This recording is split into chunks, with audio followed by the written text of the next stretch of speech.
Hello, everyone. Welcome to the KevOle Podcast. It's Kevin Olenek. You can follow me on Twitter at KevOle. Add me as a friend on Facebook, Kevin Olenek. And subscribe on iTunes and Spotify for your podcast. And say nice things about the podcast as well.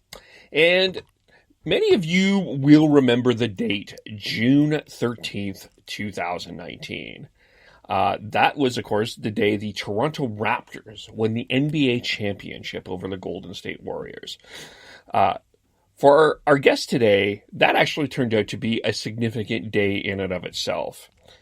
It's a voice probably that you've, especially if you've been in Calgary, you have heard quite a bit on X92.9. And he came out with a video admitting that he was drunk on the air during that day. And it turned out to be a significant change in his life. And he will go through that because he has been celebrating 1 year and a couple of weeks now of sobriety. And it is Graham Mosimann. Hello, Graham. How are you? Hey, Kev. How are you, pal? Thanks for having me on. Thanks for coming on. Great to hear you. Does it feel, before we get into a lot of this, is it weird to be doing this in a podcast format than radio format? Is it different for you, or? I mean, I guess the one thing that is kind of different, because I was had one of the COVID cuts from my radio job about 2 weeks ago.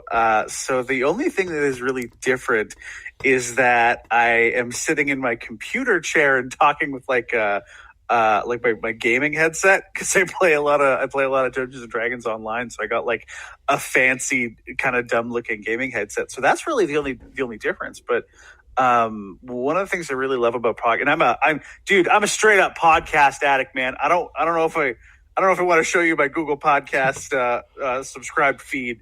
It is hefty. But the art of broadcast, I think is fairly consistent across the mediums. In the end, you're still, no matter what you're doing, whether it's FM, AM, podcast, YouTube, whatever it is, you're still telling a story. So I enjoy it. I love the podcast medium. It is one of my favorite things, and probably the main way I consume content. That's fair. Yeah, I think it is for sure. It's a lot of fun to do, and you get to do things in a different way, I think, from my perspective. And so let's go back. I mean, I know there's going to be probably a lot of people that know your story, saw the video, may have heard of this before, but for those who don't, kind of take us back to June 13th, 2019, and sort of that day and what was going through your head. Yeah, well, so that day I was hosting or helping with an event here in Calgary, a really interesting, a really cool digital marketing conference that I was lucky enough to be asked back to be a part of this year.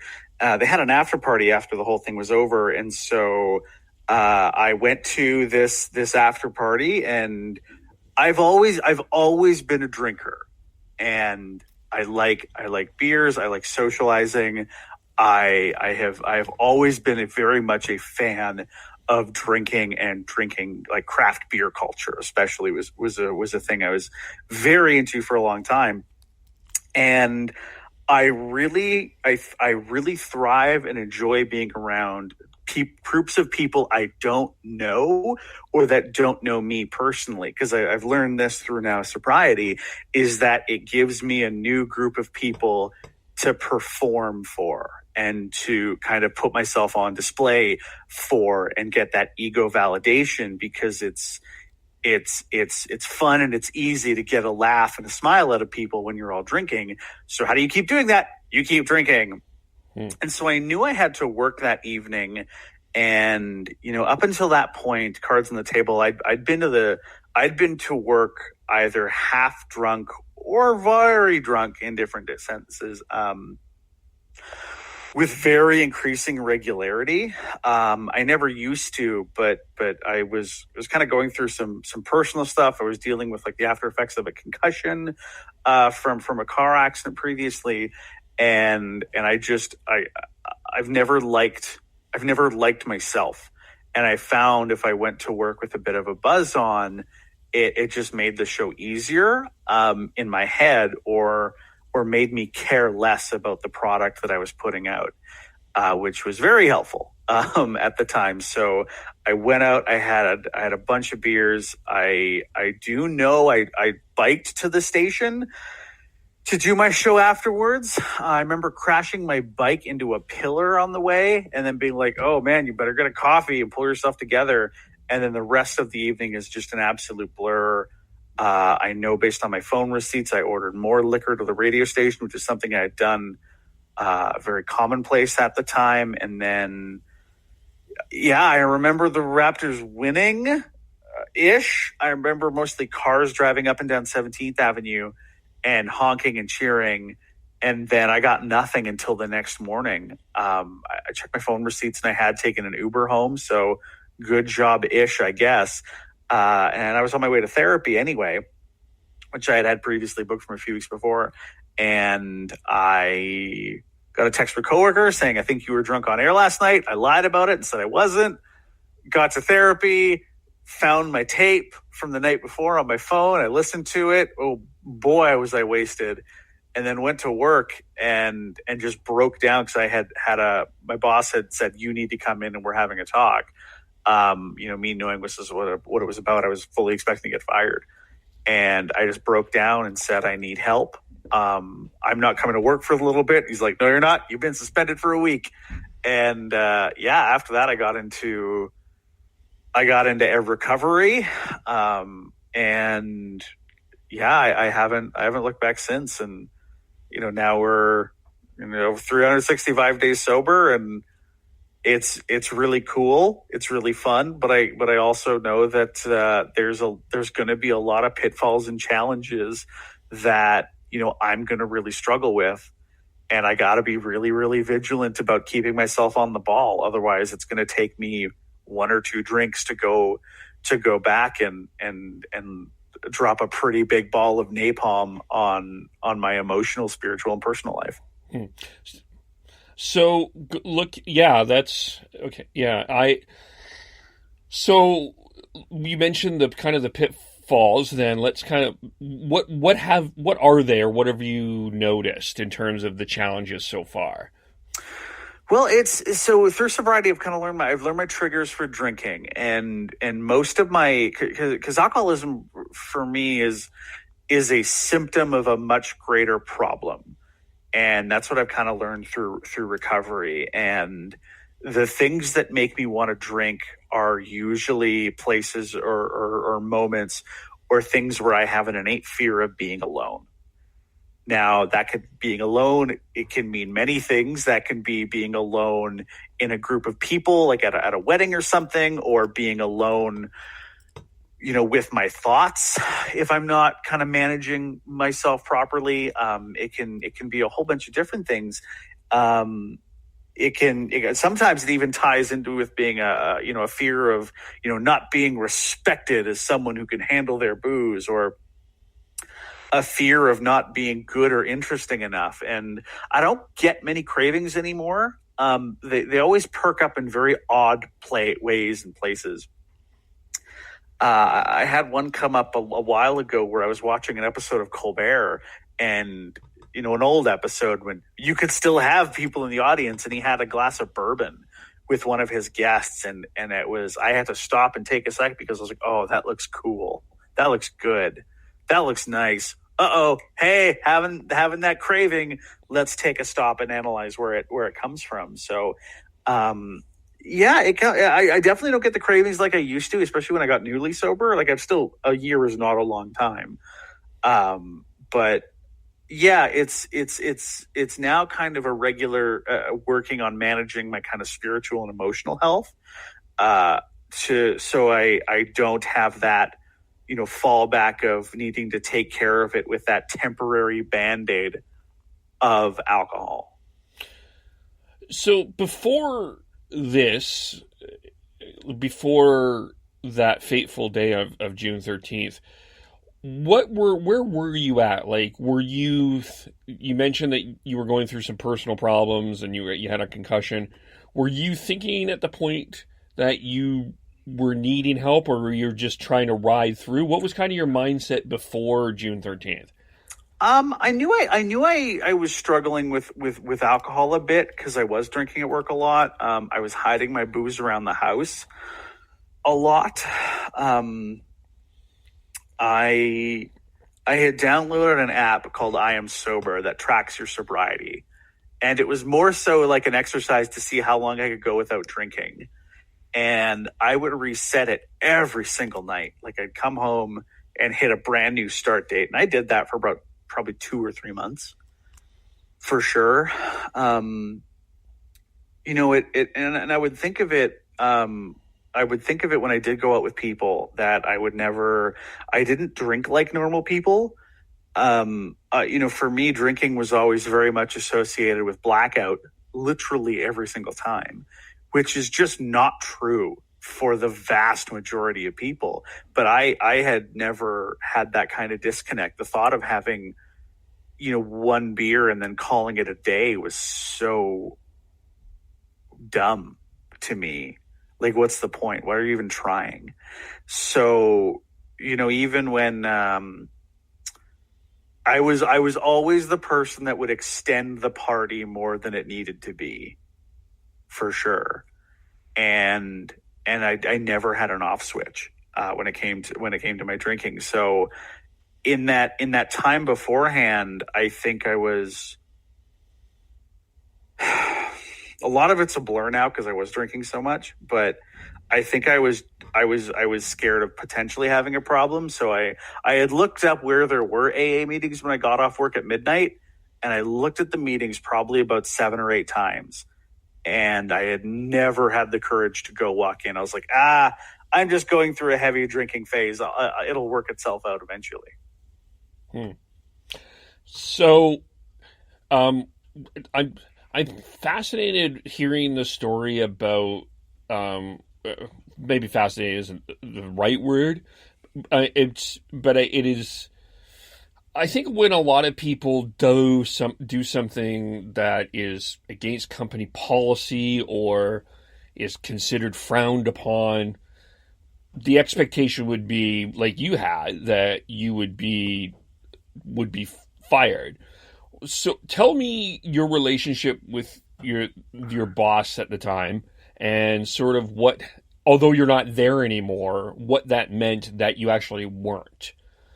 Especially with something like alcohol, which I'm going to propose that one of the things that maybe prevents people from getting help is this idea, we have created sort of a punish culture around it, where if you do it, you expect to be punished as opposed to being supported. Oh, totally, 100%. My relation with my employer was a really good one. There have definitely been ups and downs and pitfalls over the years. I worked for that company for up to that point. It was 4 years. So you get a lot of ups and downs in that time. And I have depression and anxiety that I've been in therapy for a long time. And so, even the company had kind of seen me kind of work through some of that. Previously, about, I'd say 3 or 4 weeks before I got caught drunk on air, I had been written up for being late for my show all the time, and there's a letter of reprimand on my file and all that good stuff. And what my boss said when that disciplinary action happened was that I fully assume this is a blip and there's not anything else wrong, and I don't expect us to be having this conversation again in a few months. Which is a very big vote of confidence. The program director of that station, Christian Hall, he is someone that cares tremendously about his announcers and his staff. Like he called us the kids of the station, because he very much does take on a parental type of role. And not just from him, but I think that that extends to the whole, especially the on-air team. That station has historically had very tight-knit on-air staff over its 13 some odd year history. So the night that I got caught, it was actually the wife of the morning show host who texted him, being like, I think Graham was drunk on air. The morning show went back, listened to the tape. Yeah, he was drunk. They talked to the midday announcer. So the morning show, Shauna Jefferson and Andrew Beckler, two tremendously talented broadcasters. They talked to the midday host, Angela Valiant, and then now Harvard Calgary's digital content manager, I think is his official title, Andrew Barrage. They talked about it and they didn't know what to do. So this is for me is the really big one. They knew they wanted to tell Christian, but they didn't quite know the best way to do it.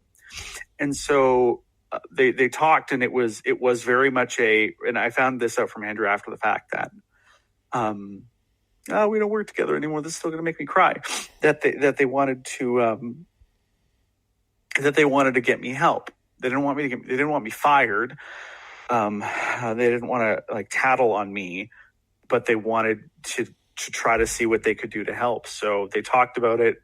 Andrew went upstairs and told Christian about what happened, and said that, they wanted to get me help. And so I found out from HR after the fact as well, when I went in to go get sign my suspension papers, that the first thing Christian Hall did was walk into HR's office and say, I want to get him help. So from the beginning, I don't believe that there was the instant impetus for letting me go. And I think that speaks very well of the company's nature at large, in wanting to support their employees through some really tough stuff. So, it's a very family atmosphere and a very, very bonded group of employees. And I suspect a significant good choice here, because unfortunately there are people out there through either education or expectation that would not have handled that the same way, would not have said, I want to get him help, but feel that you deserved a worse fate. And, in the entertainment industry, the other thing with that is sometimes in the entertainment industry, some people may see this as an opportunity. So I do think that's very significant in that sense too. Oh yeah, dude, no question. I mean, I'd venture at most other radio stations, I would have been fired on the spot, and justifiably so. No question. But I was very, very lucky to be in a place that wasn't a concern.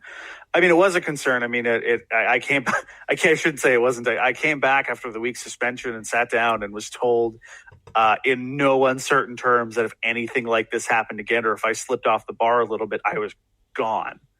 And it was no uncertain terms.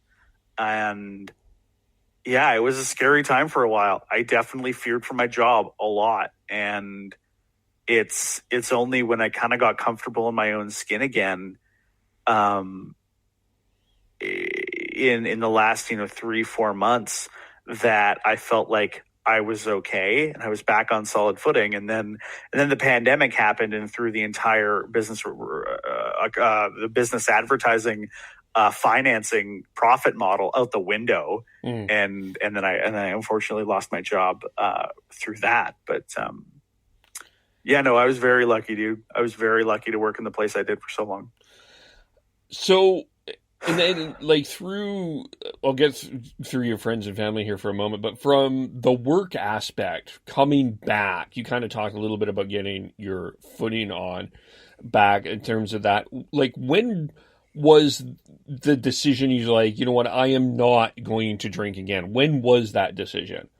June 14th, 2019, next morning. Next morning. You were like, that's it?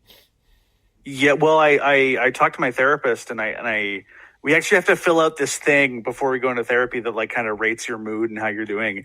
And the smaller amount of red on the chart, the better you're doing.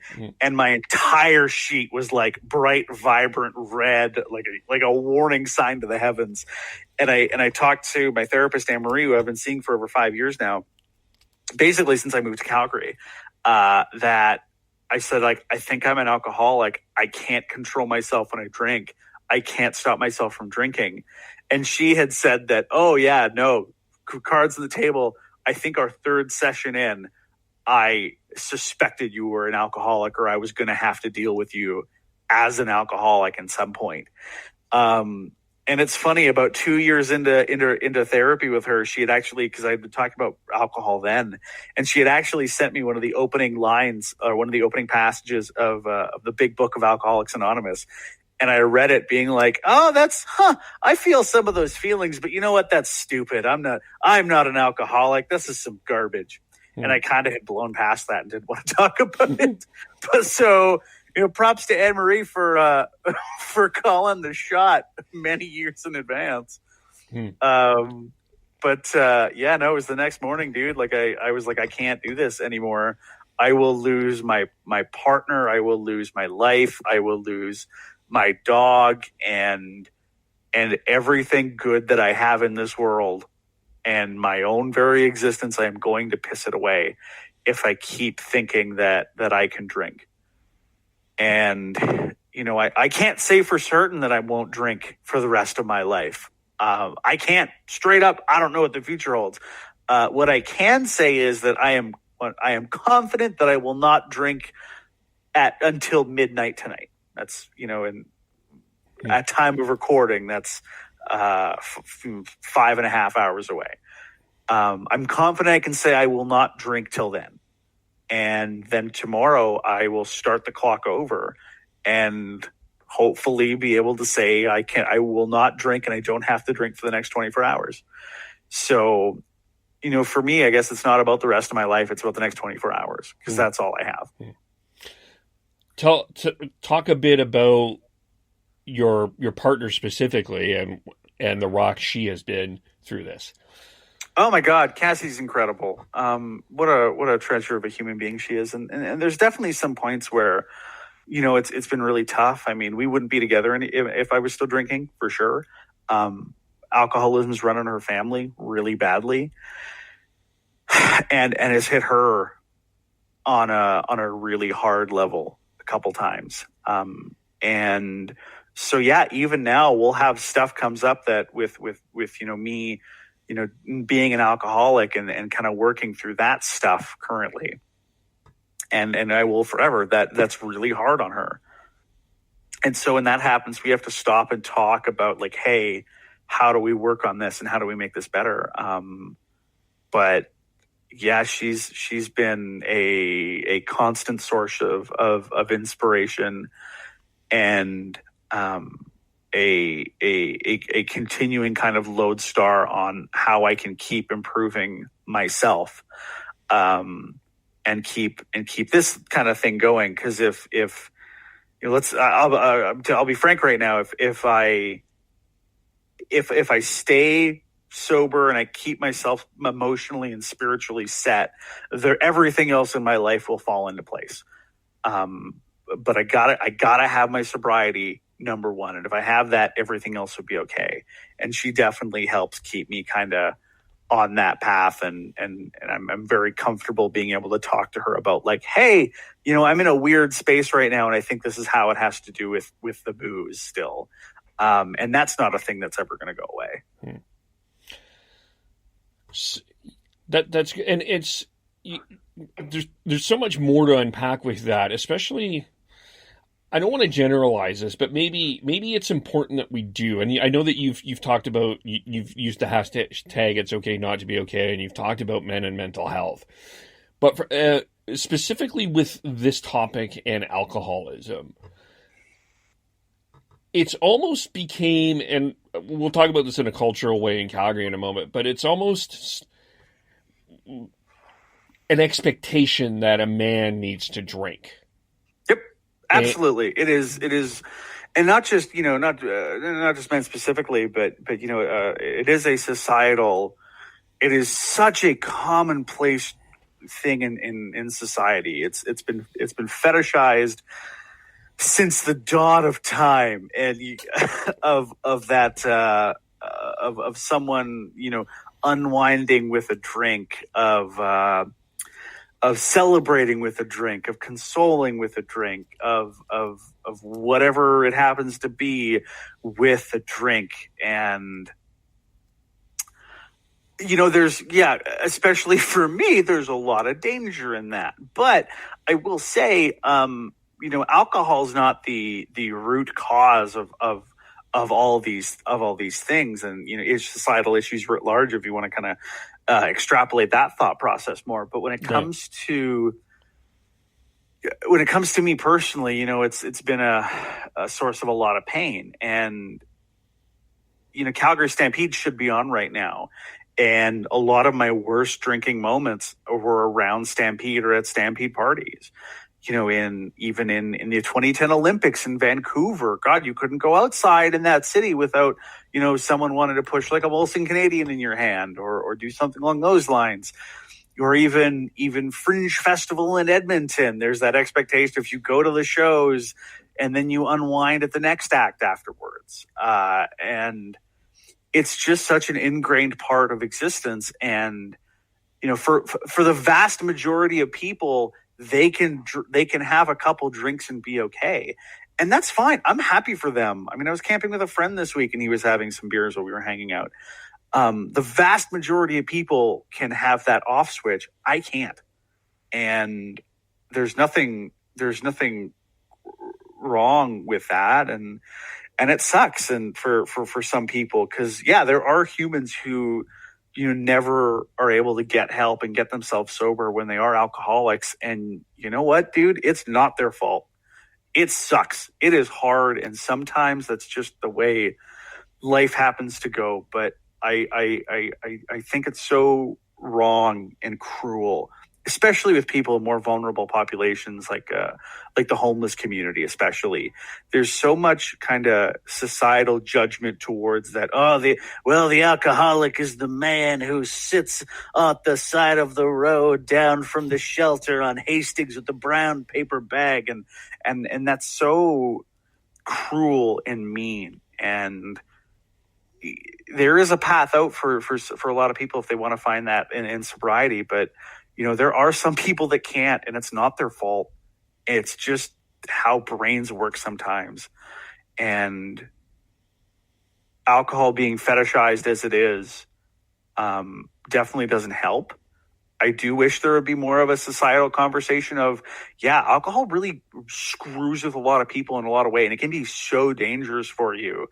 But, even you see like the Mothers Against Drunk Driving advertising and imagery or the government warning signs about alcohol. And I truly think in a lot of ways it's not taken seriously because it's, from a government or an advocacy group. Whereas sometimes I think you don't see as much of the day-to-day struggle of people who, can't stop drinking. And the only way I think of, try to combat that is by throwing up my hands and being, hey, I do have depression and I am an alcoholic. And that's just the way my brain works. And I'll figure it out as I go, I suppose. So when people are talking to their friends who they suspect may have an issue, how, you've mentioned in other interviews that it is different, and I see your point there, but is there some things that people can maybe consider? Because you did say something interesting there in the terms of it's some people can't stop. How if someone is concerned about someone, what is kind of your suggestion of how to approach this? I think it's incredibly similar to how when you're concerned one of your friends having a really bad mental health episode. I've been a mental health advocate for a long time, and one, especially when I go talk to students in different schools, the one thing I always come back to is the check-in with a friend and kind of being able to have that moment of being like, hey, are you doing okay? Is everything all right? Like, how you holding up? And then hopefully in your case, if you're comfortable about being able to do it, is to show some of your own vulnerability. Be like, oh, you're good. Oh, that's nice. Like, I'm struggling with, I think about my depression's come up a little bit, or I'm having a really hard time with X, Y, and Z, and kind of having that that vulnerability, if you're comfortable of able to do it, to kind of open that door and say, I'm not okay right now.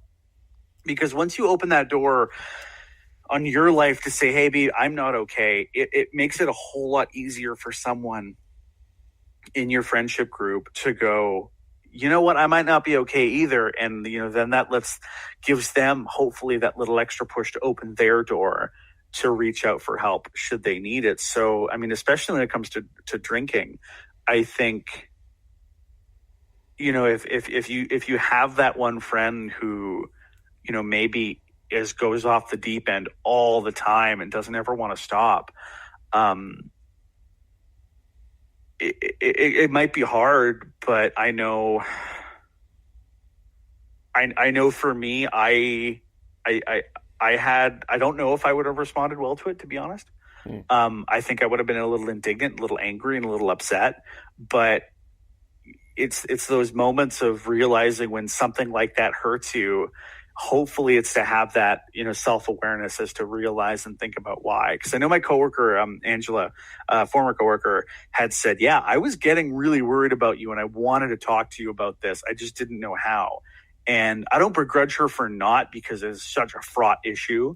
But I don't think there's anything wrong with checking in with your friends to see if they're okay and to kind of see how they do with alcohol specifically. Because alcohol's funny, man. It's one of those things that lulls you into this very false sense of security, and then it'll pull the rug out from under you real fast. So, well, yeah, that's I can see that for sure.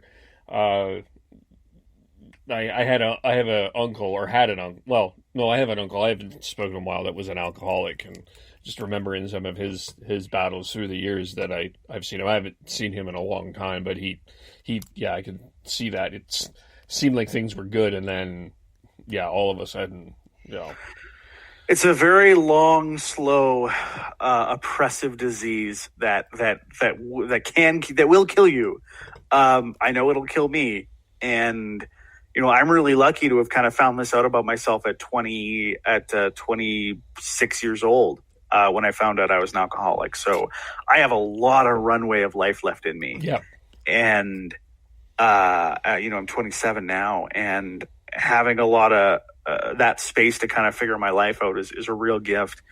But it's funny. Alcoholism runs in my family. Oh, words that now sound unsurprising knowing where I'm at.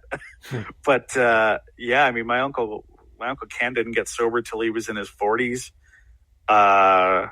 My Uncle Bob, I think, didn't get sober until, he was 50, maybe. So it's one of those things where it's just, it might be a hard conversation, but, if you think it might save someone's life, I think you owe it to yourself and to your friend and your family member to be like, hey, I'm a little worried about you here. Yeah.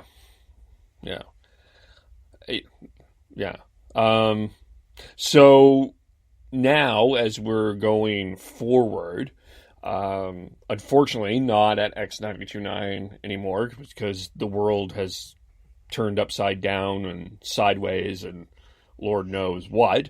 I kind of feel like we're in that spot from The Simpsons where Kang and Kodos become politicians. We must go forwards, not backwards. Yeah. Upwards, not forwards. And always twirling towards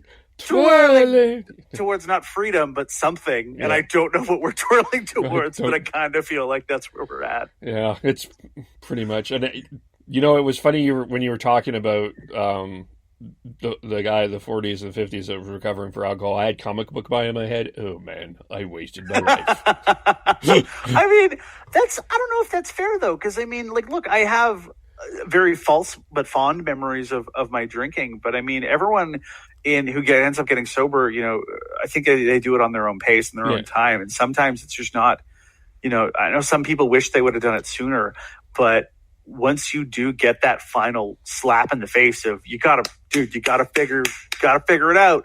Once you get that, it is such a gift and such a lucky moment to hit. And every day I try to make sure I stop and make sure I acknowledge how lucky I am to be in the place I am. Yeah, no, that it's true. That's a good point. There's always a Simpson reference in my head. It was more by point, but I think it's it doesn't matter when it is. If you've we age stigma people a lot anyway, and you know what? If it's at the 40s, hey, that's great. If you can make whatever you make that change is when you can make the change, right? So yeah, totally. But what are you thinking now? Where's kind of your road at this point? I have no idea, and that is so fun. It's a little scary for sure. I mean, but in a kind of twisted, messed up way, I do get this almost perverse enjoyment in not knowing where my next step is going to be, and every time I've been laid off previously at a job before, and I was woefully unequipped for it then. I mean, I was 21. I had worked at the same radio station in Manitoba for 6 months. I was drinking very heavily. I was doing a lot of cocaine at the time. And the only way I knew really how to cope was just to drink and try to function and hope someone else would hope I can con someone else in giving me a job. And that was my sole singular focus. Whereas like right now, I mean, part of it's age for sure. I mean, I'm much older now. I think I'm a lot more stable. I'm so happy I'm an alcoholic dealing with this, because if I was still in active addiction, it'd be just a disaster pile.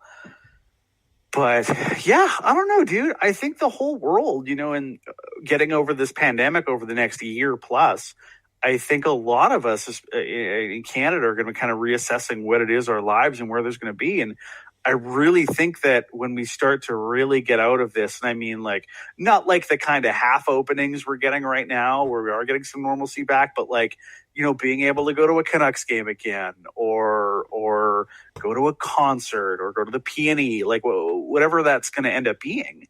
I really think that when life kind of resets again, that so many people are going to be finding themselves in these new steps and their new journeys. And what a cool societal experience that's going to be. So, yeah, I'm kind of excited for that because, I've been tethered to the same job in the same city for now half a decade. And, having a little bit of financial security now and a wonderful partner and a good setup, that I'm very, very lucky to have. I don't know what the next step is going to be. And I'm reaching out in other radio stations right now and trying to have conversations with people. If something materializes like that, awesome. If it doesn't, that's okay. We'll figure it out. But, the one thing that I know as far as next steps go is that step number one has to be my sobriety. And if my sobriety is step one, then I can make all the subsequent steps after that and it'll work itself out. Because I can control that part of my life by kind of maintaining my spiritual and mental health. And if I maintain that foundation, everything else will come on its own. Because frankly, I have no control over it. And there's a tremendous amount of freedom in that, which I'm very grateful for. Yeah, it's true. And I think you're right. Just to go back a bit, I think you're right. It's going to be fascinating once we get back to the established new normal, whatever that looks like. Things, I think a lot of people will be looking at things differently, and I think a lot of people will be looking at their jobs differently. And how, oh my God, dude, no question, absolutely. I mean, I know for me, like, I guess, like, for me on my radio journey is just like, I don't want to be working at a job that is sucking the life out of me for 8 hours a day. I mean, no, thank you. I'd rather be doing something that I enjoy, whatever that is. And I think a lot of people have been with this. I think have had that wake up calls, like, I think so. I think also, the large number of millennials kind of taking over the workforce, I think is a big part of it. I know it's fun to crack on millennials and whatnot, but if there's one thing I think you can take away from this particular generation, is that the focus on work is not what it used to be, especially as it was for kind of Gen X or baby boomers, where it was very much you work to live. Yeah. Or no, sorry, you work and you put your hours in, you go to the plant, you make that and if you're miserable, you just grind it through, because at the end of it, you'll come out with a big house and a big car and a big family and a big bank account. And that economy in that world doesn't exist anymore. Yeah. And I think millennials kind of seeing that and realizing that if it doesn't exist anymore, then what am I working towards? Who cares? Why don't I enjoy these moments I can? Because this world that our parents promised us we'd get and told us we'd have does not exist anymore. And so let's make the best of what this world is and also eat the rich. But, we'll get there. It's a process. We'll get there. Well, I'm not rich, so you can't eat me. So there we go. Well, in Alberta right now, I mean, we kind of were talking about this off the air, but that's, I think, where it's going to get really, the crosshair of that is going to get really interesting in terms of, because the government has that old school mindset of the oil and they do. They do. It's something. It's yeah, right. But I truly, think that there's a new generation in Alberta, especially, that is resisting that, and there is that change coming through there. But I think that's where this gets really interesting. Oh, dude, if you want to go down that road, I mean, I think you're very much going to see the tale of two cities in the next 25 years, where you have a much more, I think, self-aware population and a worker force in Edmonton. While being a little bit more blue collar, I think there's also that very stark realization that these $100 oil days are not coming back, and that as a city we need to innovate and change and push forward.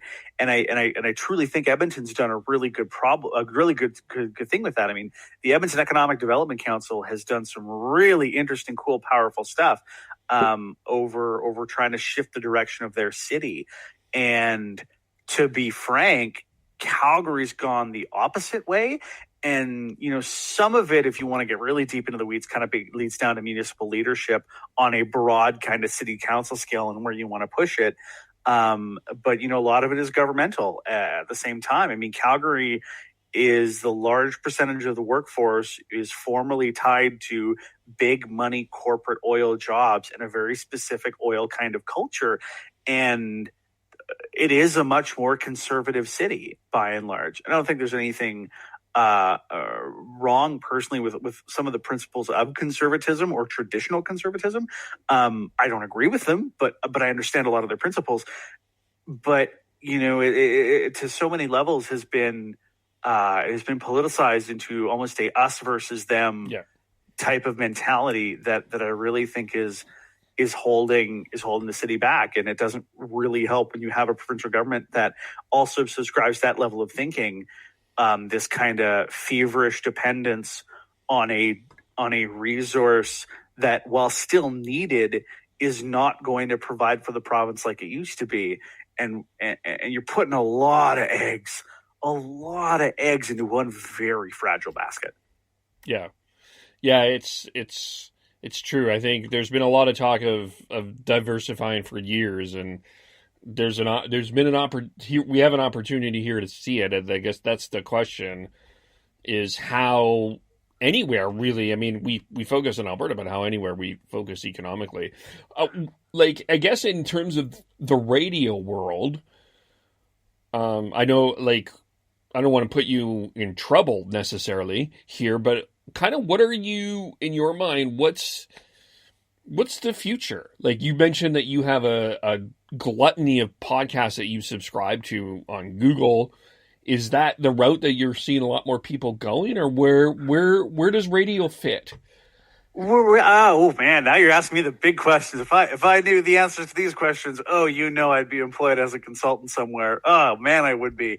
I think you're seeing companies somewhat quickly, some others very slowly, are understanding that radio's focus can no longer be on the car.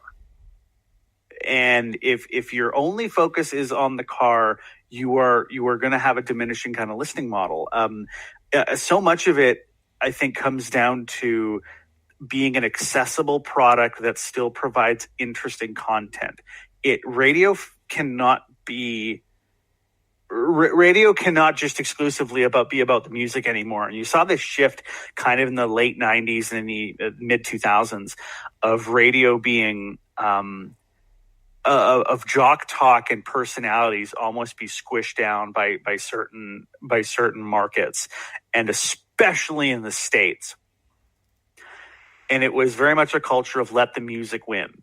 And frankly, that's not going to work anymore. I think you see stations that really let their personalities push through and let their personalities shine are the ones that are going to end up being successful. And because the music you can get anywhere, the musical content you can get anywhere, but you cannot replace personal, up to the moment, instant power of broadcasting. And even on, I was on air the night that the National Basketball League Association, I mixed up my words. Yeah. The NBA and the NHL got shut down, and I was very lucky enough to have quite literally like a minute by minute conversation with the audience of, okay, this is a moment where life is going to change very, very, very, very fast. And it's moments like that will make radio, I believe, a powerful and still continuing industry. It just sits differently. And I think a large part of it also has to come down to, stations need to, and this is more of a capitalism writ large thing. I don't think you can expect the crazy profit margins that we did and that we got in the late 90s and early 2000s because the dollar is so much more spread around. From a pure advertising perspective, radio still makes money. Radio still works if you invest in the product and invest in talent and invest in good people and making a good station. But so much of it comes down to positioning yourself in the marketplace as being one of many options. Because frankly, I don't think you can spend as much time competing against other radio stations because the station down the dial isn't your competition as much anymore as it is as Spotify is or as Google Podcasts happens to be. So I do think there's a lot of power in the medium. It just can't solely be over this terrestrial stick anymore. And I think stations are slowly starting to realize that and pivot. I will say I am biased as they were my most recent employer, but that is something that Harvard Broadcasting does incredibly well. And we were seeing a lot of polling numbers and research data that was coming back and saying the smart speaker is such a boon to radio that not as many stations are taking advantage of. Now I'm thinking in my head as a podcaster, how can I use the smart speaker to my advantage? The smart speaker has so much more power than a lot of people give it credit for. And the connected home has a lot more power than people give it credit for. So yeah, the car is still your number one space. And, listening's dropped during COVID, but that speaker has a lot of power, and it's about retaining kind of these connected experiences. I mean, a station in Winnipeg tried this a couple of years ago to have their TV morning show simul broadcast on the radio, which was a really interesting idea. I'm not sure it was executed as well as it could have been, but I think the idea itself was very cool, and they had some other kind of personnel struggles, I'll say, get in the way of that show being as successful as it could have been. But I think it really is about making that kind of connected experience across multiple platforms and making that connected experience as seamless as it possibly can be. Yeah, like Tim and Sid have mastered that really well. And I think everyone else is sort of trying to capture that in their own way. I'm not saying that everyone's trying to be Tim and Sid, but no, but in the kind of design of what broadcasting could be. So yeah, I don't know. I really don't. I do, however, still know, the power of the medium and the human nature to have a connected local story. And radio, I think, tells that, but it needs to, I think there needs to be a return. And I'm saying this fully aware that I am a out-of-work broadcaster who makes his money off his personality and trying to connect with people. But I think you really need to start to let your announcers play a little bit more, because these are very incredibly creative and talented people and let them kind of go. Christian very much did that with us, gave us a lot of rope to hang ourselves with. And a couple of times I came very, very close. But, there's still a place for radio, and it's changing. But like Sirius was going to kill the radio. It didn't. TV was going to kill the radio, and it didn't. Podcasts are a big part of listening. You look at the numbers, they still make up a very small sliver of what they are. And I know podcasting as a medium can kind of feel like everyone's paying attention and everyone's into it. But the fact of the matter is they're not. They're not. No. It's tremendously serving a micro audience on an incredibly big scale, small pockets across the country, right? That's why podcasts like My Favorite Murder can go out and go sell out shows all across the way, because you're super serving a niche audience that is big enough to fill a theater, but doesn't necessarily make up the same number of kind of broad strokes appeal that even like a Netflix show would, if that makes sense. Yeah, no, for sure. I think just the final thing on that too is the personality part. One of this is for me a personal struggle, because I'm always kind of a little bit cautious of what I want, like not necessarily what I want to say, but I don't want to get attention for the fact that I'm being sensationalistic, but at the same time, you have to find your edge, right? So where is that balance of like finding your edge of being your personality and not being an absolute idiot doing it? Not saying something that you're deeply going to regret later. I don't know. I know that's not the perfect response, but I don't know that there is. I think, from a personality entertainment perspective, I think it's understanding what your skills are and what the thing is that you bring to an audience. Because when I talk to a program director now, how I sell them is that, look, I am a tremendously human, and you look across the entertainment landscape, and there's a lot of it still feels like you have a lot of people that are very fabricated and built. And with millennials and Gen Z, they're the BS meter.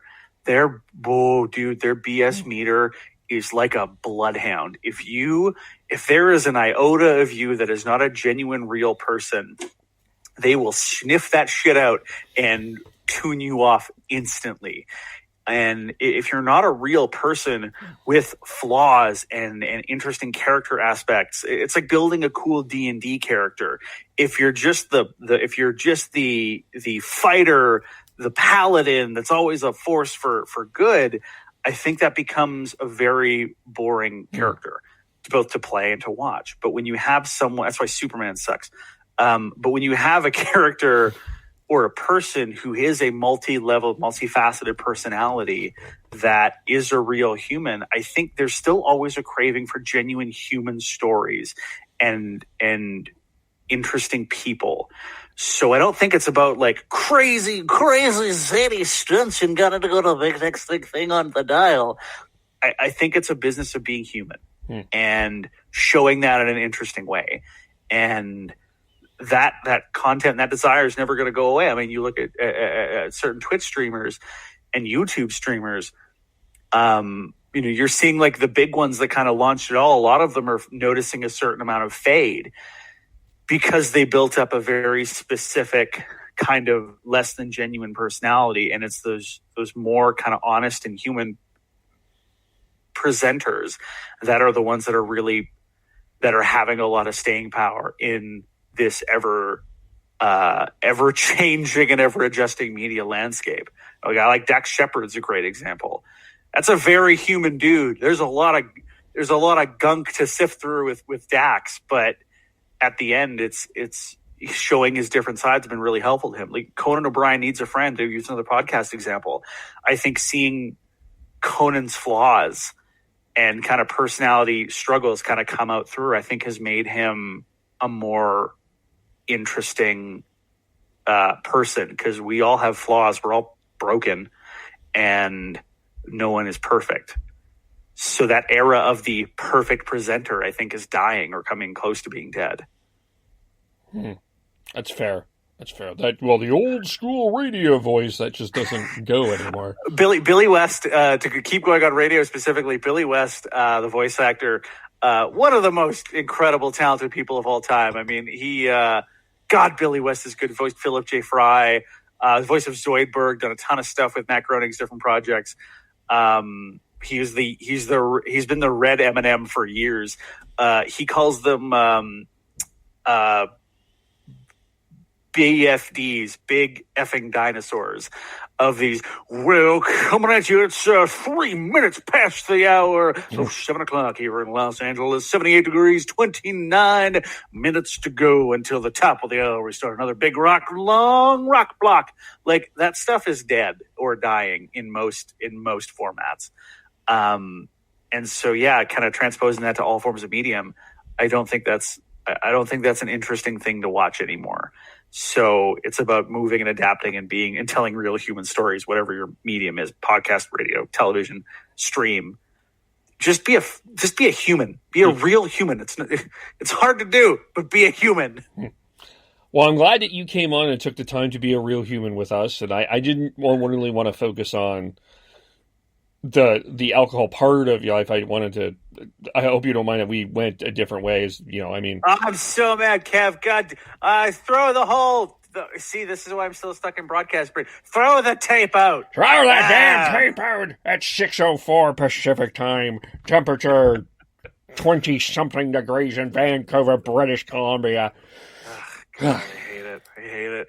Although I will say there is one person who still does that really well, who I love, and I will encourage anyone who has an interest in that style of broadcasting to make it still good. There's a dude out of New York called Broadway Bill Lee, been in radio for a bajillion years, and he does that kind of old school sort of radio flair, but with every time he turns on the mic, it is like he is performing his own song within the song he's setting up itself. And it is it is a treasure to watch. So yeah, you go to like Facebook and just look up Broadway Bill Lee. It's a fun time if you're interested in a truly old school, but still very fun style of broadcasting.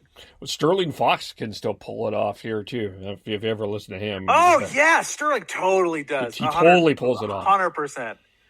Yeah. I get that for sure. Yeah, no, man. Like, I think Canada will be in a good shape, honestly, too, as far as things are going. I mean, to focus on broadcast again, like, there's so many talented people in this country, and there's a lot of talented programmers that are giving people the chance to do cool stuff. And if you want one of those people, I am currently unemployed. Boom! Segue! That's why I went into debt over radio school. I feel like a hack, and I don't care. All right. Well, how do we, for those who want to hire you, follow you, how do they find you? Beautiful segue.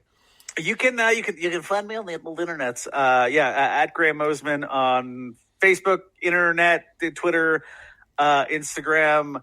I am very available upon most things. Should be a DM if